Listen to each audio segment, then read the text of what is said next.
Бүгін Қазақстан тарихынан әліпбиде сабағымызды бастаймыз. Класста кім жоқ? Кезекші. Қанша айтады? Неше оқушы жоқ? Екі оқушы. Көркемай және іңкәр жоқ. Алғанына екеуді жақсы рахмет. Отыра ғой. Олай болса, алдыңғы сабағымызға тоқталмай тұрып, біз жаңа сабағымызды бастап кеттік. Бүгінгі сабағымыздың тақырыбы біздің жалпы 19 ғасырдағы мәдениеттің дамуы. Алдыңғы сабағымызда біз 19 ғасырдағы мәдениет тақырыбының бірінші сабағын оқыдық. Осы сабақта біз жалпы қазақ қоғамындағы дәстүрлі қонақжайлылық, бата беру, тілек айту туралы мәлімет алған болатынбыз. Енді бүгінгі сабағымызда осы біз 19 ғасырдағы мәдениеттің дамуы, оның ішінде поэтикалық шығармалар, өнері туралы, ақын жыраулар, композиторлар туралы білетін боламыз. Бүгінгі сабағымызда осы мәдениеттің дамуын, яғни екінші жартысын оқу кезінде бізге мынандай оқу мақсаттары беріліп отыр. Бүгінгі сабағымызда біз ұлттық музыкалық аспаптарды қолдану ерекшеліктерін және ұлттық музыкалық аспаптарды қолдану ерекшелігін сипаттайтын ақын, жыраулар, композиторлар туралы мәлімет алады екенбіз. Олай болса, біз қазақтың поэтикалық өнері, әнші, композиторларға тоқталатын болсақ, қазақ жерінде күй өнерін насихаттаған, поэтикалық жанр өнерін насихаттаған, қазақ жерінде туып өскен атақты Біржан Сал, Қожағұлы Жаяу болса Байжанұлы туралы, Ақан сері Қорамсақұлы туралы, Құрманғазы Сағырбайұлы туралы, Дәулеткерей Шығайұлы туралы өнер адамдарының түрлі аспаптарда қолдана отырып, қазақтың дәстүрлі шығармаларын кеңінен насихаттағанын біледі екенбіз. Енді біз осы ақын жыраулардың, композиторлардың шығармаларына жеке-жеке тоқталатын болсақ, Біржан Сал Қожағұлұлы 1834-1897 жылдары дүниеге келген, Қазақстанның солтүстік өңірінде туып өскен, көптеген тілді, араб тілін, парсы тілін, шағатай тілдерін үйренген, ақын, сазгер, әнші ретінде ел арасында кеңінен таралады. Және Біржан есіміне Сал деген жұрнақ жалғанып тұр. Яғни Сал деп аталу себебінің өзі, Біржан жас кезінен бастап шығармаға, жалпы өлеңге әуес болады, ауыл аралап өзінің өнерін насихаттайды және қасына жастарды ертіп сал серілік өмір кешеді. Соған байланысты Біржанға Сал есімі қосылады екен. Енді Біржан Салдың бірнеше өлеңдері бар. Ақ досым, ақ тентек, Біржан Сал, ғашығым және айтпай деп аталатын 40-қа жуық әндері бар екенін білеміз. Келесі Жаяу Мұса Байжанұлы. Бұл Павлодар өңірі, оның ішінде Баянауыл ауылында, әдемі табиғаты көркем Баянауылда дүниеге келген. Ол жас кезінен бастап музыкалық аспаптарда, оның ішінде скрипка, домбыра және гармон тартуды жақсы көреді және осы музыкалық аспаптарды насихаттайды екен. Жаяу Мұса Байжанұлының Толғау, Бозторғай, Жанбота және ғашығым деп аталатын бірнеше өлеңдері бар. Яғни Жаяу Мұса Байжанұлының 60-тан астам әндері бар екен. Яғни шығармаларына оның әндер жазылған. Келесі Ақан сері Қорамсақұлы. Ақан сері Қорамсақұлы бұл музыкалық, поэтикалық мұра қалдырған, артында көптеген шығармалар, оның ішінде дәлірек айтатын болса, 40-тан астам ән жырларын қалдырған әнші, сазгер болып табылады. Ақан сері Қорамсақұлы да солтүстік өңірде дүниеге келген, жас кезінен бастап жастарды тәрбиелеп, оқытып көптеген шығармаларын жазған. Енді осы ақын жырау поэтикалық шығармалардың барлығын алып қарайтын болсақ, бұлардың шығармаларында жаңа айттық, ғашығым деп аталатын әндер өте болды. Яғни сүйіспеншілікке, адамгершілік қасиеттерге, адамдардың бір-бірімен қарым-қатынасына насихатталған. Және 19 ғасыр қарап отырсақ, 18 ғасырдың аяғында жалпы қазақ тарихында көптеген үлкен қоғамда өзгерістер болды. Яғни патша үкіметінің отарлау саясаты. Осы патша үкіметінің отарлау саясатына осы ақын жыраулар өздерінің шығармалары арқылы көптеген әшкерелейтін, яғни патша үкіметін мазақ қылатын, қарапайым халықты қанауы, зорлығы туралы өздерінің шығармаларында мол мәлімет береді екен. Сонымен бүгінгі тақырыбымыз бойынша сұрақтарыңыз бар ма? Жоқ. Олай болса, жаңа сіздерге осы поэтикалық өнер қайраткерлері, ақын жыраулар туралы мәлімет берді. Енді қазір бізде бірінші тапсырма картамен жұмыс. Яғни сіздерге мынандай тапсырма. Осы айтылған ақын жыраулардың, композиторлардың дүниеге келген жерлерін картадан көрсетіп өтейік. Кім көрсетеді? Қай жырауды білеміз? Кім көрсетіп өтеді? Ал, жасұлан келеді. Картадан, яғни бізге айтылған ақын жыраулардың туып өскен жерін көрсете қойсақ. Біржан Қолы, ол деген солтүстік Қазақстанның дүниеге келді. Солтүстік Қазақстанда. Жақсы. Келесі бар ма тағы? Кімді білеміз? Ақын жырау композиторлардан. Кімнің шығармаларында, жалпы табиғат туралы айтқанда, туған өңірі туралы айтқанда, лазым айтып көрсете ғой.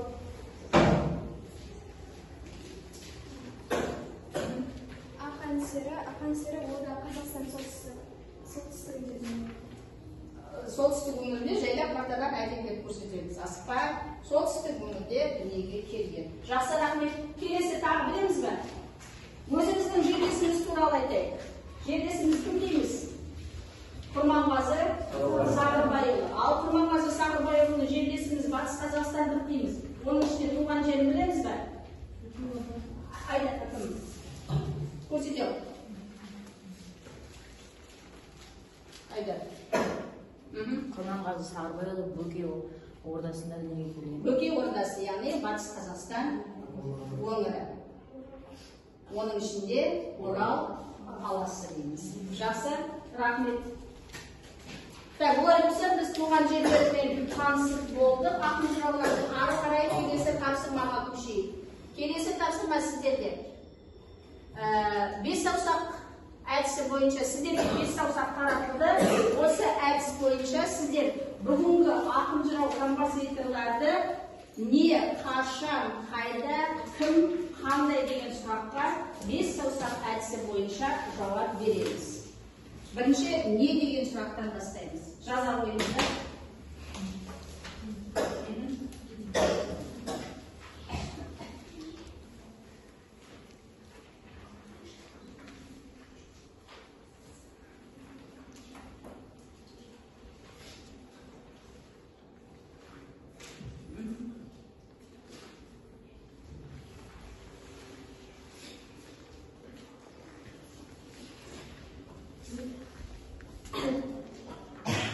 Тезірек тапсырманы орындаймыз. Тапсырманы орындап болған қаламын қойып бізге белгілесе. Кез келген өздеріңізге кез келген ұнаған, өздеріңіз қалаған кез келген ақын жырауларға мәлімет жазуларыңызға болады. Өз таңдауларыңыз бойынша біреуін алып, біреуіне. Бірнеше емес, біреуіне жазамыз. Тезірек.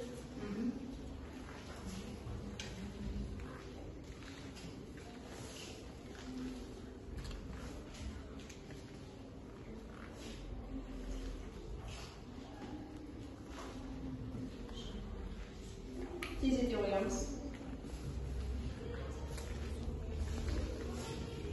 Yaşasılan buldu. Şarayısın. Allah'larımıza tezetemiz.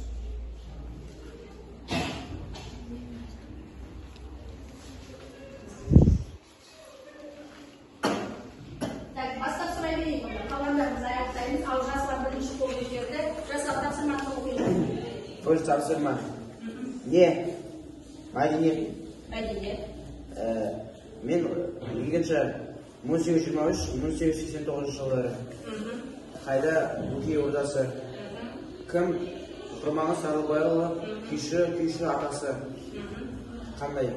Құрманғазы Сарыбайұлы қазақ ертең көрбей сөйтіп деген әндері және 40-қа дейін орындалды. Ол 60-тан астам күйлер жазған. Оның күйлері бұл Адай, Балбырау, Сарыарқа, Ақсия, Ақсиса. және тағы да басқа жазған. Жақсы, рахмет. Келесі, кім бастайды? Айжан, оқи ғой. Мәдениет қашан 1843-1913 жылы қайда Қазақстан солтүстігінде кім ақан сері қорамсалы қандай ақан серінің 40-тан астам әні бар алтын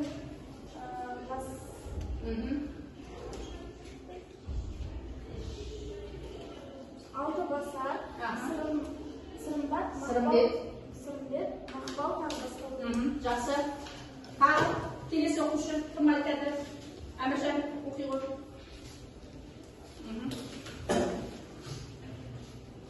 Не мәдениет қашан 19 ғасырда қайда Қазақстанның солтүстік өңірінде кім Біржан Сал қандай Біржан Салдың Айбозым, Ақкекек, Біржан Сал және Ашылым деген өлеңдері бар. Жақсы, рахмет. Келесі тағы кімдер болды? Тағы бір оқушыны сұрай жіберетін деді. Ал айта алады. Оқи ғой. Не мәдениет қашан 1835-1929 қайда Баянауыл округі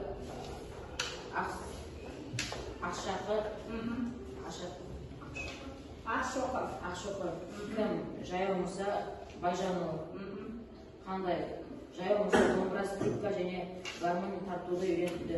Оның 60-тан астам әні бар. Жанботта, ғашығым, бостуға тағы да басқа. Жақсы, рахмет. Тағы оқитын оқушы бар ма? Тағы бар ма? Мен дайынмын, мен оқимын деген оқушы. Кімде дайын? Ана, Не мәдениет.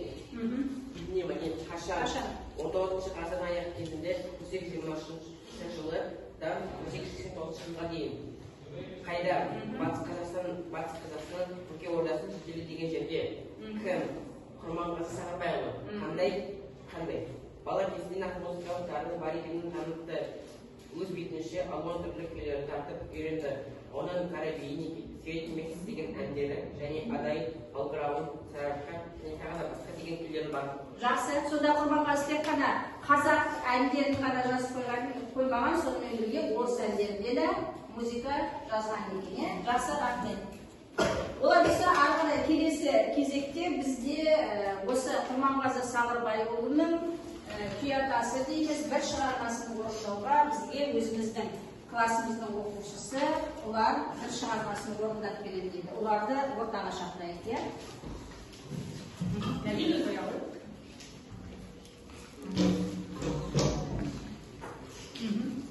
Олардың орындауда Құрманғазы Сағырбайұлының қандай шығармасы бар? Айтып жіберсем, Балбырау шығармасы.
Sen de Piyakasa Kurmanbazı сияқты kүйші болуыңа тілекшіміз, рахмет.